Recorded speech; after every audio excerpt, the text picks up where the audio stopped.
I was driving my Mustang from Texas to Arizona to visit my brothers. I normally keep emergency supplies in the trunk, including water and tools. I was taking a scenic backward because I enjoy flying at high speeds with the top down, without having to worry about other cars or the cops. This was one of those utterly desolate highways with one lane on either side and nothing but deserts, cacti, and plants for miles in either direction. I was driving down the road when the car began to make these strange popping noises from under the hood, and it began to jolt and bounce somewhat. I slammed on the brakes to slow the car down from 90 miles per hour to a gradual stop. I got out of the car, popped the hood, and pretended to know what to expect and how to fix it. There was no smoke or anything like that, but I had no idea what the problem was. I got back in my car to try to restart it, since I was afraid it wouldn't start again. Now, the car was a 1969 Mustang, so it was an ancient car with its own set of problems. I attempted to contact my roadside assistance business, but realized that I didn't have any service this far out in the desert. I was basically trapped. I hadn't seen a single other car pass me in the hour I'd been driving, and I was terrified of how long it would take for another car to pass. I sat on the side of the road for hours, sitting in my car's trunk and sweating profusely. My emotions increased when I noticed a car driving along the road in the distance, reflecting the sunlight. I sprang out of my trunk and began walking, flailing my arms for help, but the car would not stop.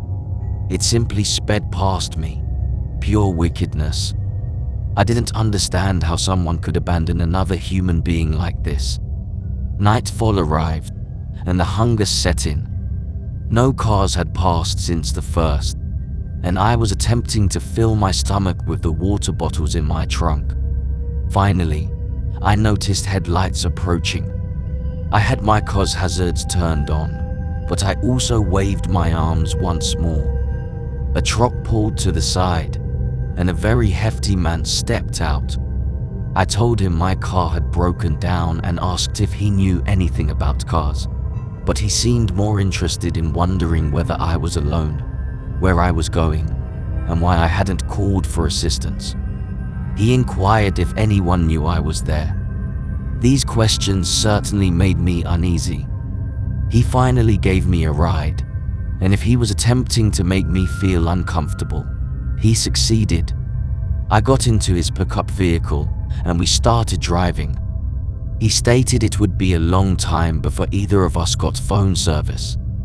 He began asking me more questions, such as why I chose to travel a back road like this. Minutes later, the truck began to slow down. I heard him say something. He stopped onto the sand beside the road, looked at me and said, "This piece of crap has broken down. This cannot be happening." When I looked back to the man, I realized he was still looking at me. 5 seconds passed, and he was still staring at me. He finally instructed me to lift the hood and claimed he'd crank up the latch. I can only describe the overall situation as outrageously suspicious. I approached his truck with some distance between us and waited for a click, which indicated that the truck's hood was not locked. In my thoughts, I saw him trying to run me over, which is exactly what happened. As I made one step towards the truck to try to open the hood, I heard the engine growl as the man pressed the accelerator. If I had reacted half a second later, I would have lost my legs or died instantaneously. I dashed into the pitch black night, turning back to see the taillights still there, followed by gunfire, most likely intended at me. That dude tried to kill me. It was too dark out there for him to shoot me without some luck, but I expected to die at any moment. I sprinted as far as I could, then lowered myself to the ground. I glanced around when I heard the truck speed away into the distance. and I watched its taillights slowly vanishing down the lonely road. I ultimately fell asleep by the side of the road, and the nightmare didn't end until the morning, when I awoke to another pickup truck driving by.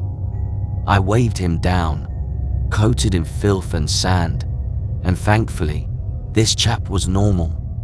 He and his wife provided me water and took me to the nearest town, where I could contact the towing business. It was a 45-minute drive back to my car on that blasted road, followed by the same distance to the business. Long story short, this was the worst trip I've ever taken. I don't think you can simply ignore someone trying to run you over and then shoot you.